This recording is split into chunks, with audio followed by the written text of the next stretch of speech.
पटना की सरजमीन से हिंदुस्तान को इस्लामिक मुल्क बनाने की साजिश रची जा रही थी। पटना पुलिस ने पीएफआई के बड़े नेटवर्क का पर्दाफाश किया। इस खुलासे के दौरान पटना के एसएसपी ने वो बयान दे दिया जिसकी चार जानिब से मजम्मत की जा रही है। एसएसपी ने पीएफआई का मुआवजा आरएसएस से कर दिया।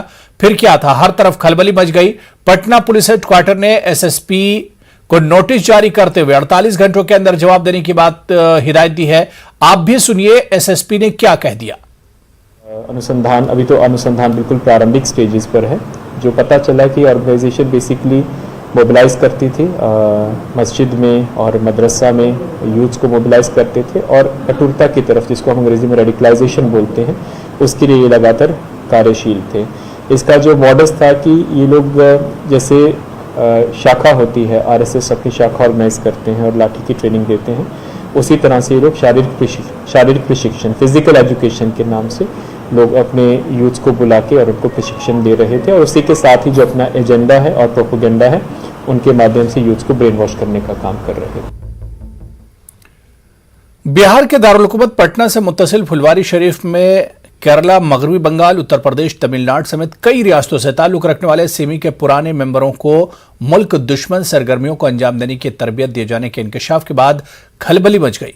पटना पुलिस के अलावा एटीएस स्पेशल ब्रांच और दीगर एजेंसियां इस पूरे मामले में मुसलसल कार्रवाई कर रही हैं। इस मामले में फुलवारी शरीफ के नया टोला में अमर पैलेस के मालिक मकान मोहम्मद जलालुद्दीन और सीमी से वाबस्ता मोहम्मद अतहर को गिरफ्तार करने के बाद आज एजेंसियों ने पटना पुलिस की मदद से मजीद 3 लोगों को हिरासत में लिया है। पुलिस के मुताबिक यहां दहशतगर्दी का नेटवर्क सरगर्म था। फुलवारी शरीफ के नया टोला स्थित अहमद पैलेस के पास मौजूद है और यही वो अहमद पैलेस है जिसको लेकर पटना पुलिस ने तमाम दावे किए हैं। पटना पुलिस का दावा है कि इसी मकान में जो रिटायर्ड सब इंस्पेक्टर हैं झारखंड पुलिस के, उनका ये मकान बताया जा रहा है और इस मकान में कई जो राजनीतिक संगठन हैं उनके नाम पर एसडीएफआई का नाम आया है और इसी के नाम पर संगठन बनाकर मोहम्मद अतहर जो है वो सिमी का पूर्व सदस्य रहा है, उसने यहाँ पर देश विध्वंसक गतिविधियों को अंजाम देने की कोशिश की है और उसका मकसद था कि 2047 तक बिहार को ही नहीं बल्कि पूरे भारत को इस्लामिक राष्ट्र बनाना है। जो दो समुदाय विशेष हैं उनके आपस में उनके विरुद्ध वैमनस्य पैदा करना है, देश विरोधी गतिविधियों को अंजाम देना है और इसी को लेकर मार्शल आर्ट की आड़ में न केवल केरल बल्कि वेस्ट बंगाल, उत्तर प्रदेश और तमिलनाडु ऐसे जो राज्य हैं वहाँ के युवाओं को बुलाकर उनको मार्शल आर्ट की आड़ में ट्रेनिंग दी जा रही थी और तमाम तरह की जो एक्टिविटीज़ थी, देश विरोधी गतिविधियाँ, उसमें इन्वॉल्व किया गया था। ये दावे पटना पुलिस ने किए हैं। हालांकि यहाँ के लोग इस दावे से इत्तेफाक नहीं रखते। इन लोगों का कहना है कि जो मोहम्मद जलालुद्दीन है, जो मकान मालिक हैं, उनकी साफ छवि रही है। हाँ, उन्होंने किराया जरूर मोहम्मद अतहर को दिया है, जिसके बारे में, जिसका इतिहास, जिसका बैकग्राउंड रहा है कि वह मोहम्मद सिमी का प्रतिबंधित संगठन जो है उससे रिलेटेड था और कई जो आतंकी हैं उसको उन्होंने बेल करवाया था। और हालांकि यहाँ पर चूक भी हुई है। बिहार की एजेंसियों की बात कर लें तो मोहम्मद अतहर यहाँ पर बतौर किराएदार कई महीनों से रह रहा था। इसकी जानकारी बिहार की एजेंसियों को नहीं थी और प्रधानमंत्री नरेंद्र मोदी जब आए थे ठीक उसके एक दिन पहले, 12 जुलाई के एक दिन पहले, 11 जुलाई को पटना पुलिस ने इस मकान में छापेमारी की और मोहम्मद अतहर और मकान मालिक को गिरफ्तार किया। इन दोनों को जेल भेज दिया गया है। आज 3 लोगों को हिरासत में ले लिया गया है। उनसे भी कई दौर में पूछताछ हुई है, कई क्लू मिले हैं, उसके आधार पर आगे छापेमारी चल रही है। और इस पूरे मामले में बिहार में स्पेशल ब्रांच हो, एनआईए हो, पटना पुलिस हो या फिर बिहार पुलिस की दूसरी एजेंसियां हो, लगातार कार्रवाई और छापेमारी कर रही है। क्या कुछ निकल कर सामने आता है, इस पर नजरें लगातार टिकी हुई हैं और देखना होगा इस पूरे मामले का किस कदर आगे खुलासा होता है। कैमरा पर्सन अजय दुबे के साथ संजय कुमार, न्यूज़ 18 पटना। बिहार के जिला सीतामढ़ी में अक़लियती हॉस्टल की तामीर नहीं होने का मामला काफी दिनों से सुर्खियों में रहा है। दरअसल रियासत के अक़लियती फलाह के वजीर जमा खान जिले के इंचार्ज वजीर हैं। बावजूद इसके जिले में अक़लियती हॉस्टल की तामीर का मामला खटाई में पड़ा हुआ है। वजीर बराए अक़लियती फलाह ने पटना में न्यूज़ 18 उर्दू से बात करते हुए कहा कि अब सीतामढ़ी में हॉस्टल के लिए जमीन तलाश कर ली गई है और जल्दी ही अक़लियती हॉस्टल की तामीर का मसला हल कर लिया जाएगा। आपको मालूम है कि 3 पर 53 जगह बन चुका है जो संचालित है, 9 जगह में काम लगा हुआ है।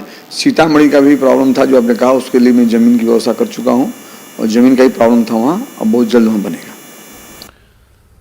कांग्रेस के सीनियर लीडर तारिक अनवर ने यकसा सिविल कोड के मुद्दे पर कहा कि एक संजीदा मामला है, इस पर हुकूमत को इत्तेफाक राय पैदा करने की जरूरत है। तारिक अनवर ने कहा कि सभी को साथ लेकर इस मामले पर आगे बढ़ना चाहिए।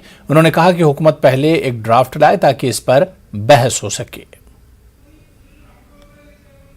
सिविल कोड को लेकर अक्सर आवाज़ उठती रहती है और कहा जाता है कि आर्टिकल 44 के तहत ये डायरेक्टिव प्रिंसिपल है। उत्तराखंड में कोशिश भारतीय जनता पार्टी कर रही है कि इसको लाया जाए। देखिए, यूनिफॉर्म सिविल कोड जो है ये बहुत ही जिसको कहा जाए नाजुक इशू है, बहुत है, और इस पर भी कंसेंसस की ज़रूरत है। और अगर ये इतना आसान होता तो जिन लोगों ने हमारा संविधान बनाया वो उसी समय कॉमन सिविल कोड लागू कर दिया होता, लेकिन उस संविधान सभा ने भी कहा कि इस पर चर्चा होनी चाहिए, बहस होनी चाहिए, लोगों को तैयार करना होगा, क्योंकि हमारा देश एक ऐसा देश है जहाँ कोई ऐसा धर्म नहीं है जिसके मानने वाले नहीं हैं। सैकड़ों आस्था के मानने वाले लोग हैं। हर समुदाय के अलग अलग विश्वास है, उनकी आस्था है, तो उन सबको आपको समेटना होगा, उन सबों को लेना पड़ेगा और तभी जाकर ये होगा। पहली बात तो ये होनी चाहिए कि ये इसका ड्राफ्ट तैयार हो, एक मसौदा तैयार हो और उसको देश के सामने रखा जाए और उस पर बहस हो, चर्चा हो, और जब कंसेंसस बन जाए तो आप कॉमन सिविल कोड बना लीजिए, क्या दिक्कत है। लेकिन जब भी इस तरह की बात आती है, यूनिफॉर्म सिविल कोड को लाने की बात होती है, मुस्लिम समुदाय की तरफ से इस पर सीधी आपत्ति या विरोध जो है दर्ज कराया जाता है। कहा जाता है कि ये जो है गलत है। देखिए, हर आदमी की अपनी अपनी राय है, ऐसा नहीं है पूरा मुस्लिम समुदाय की वो राय है।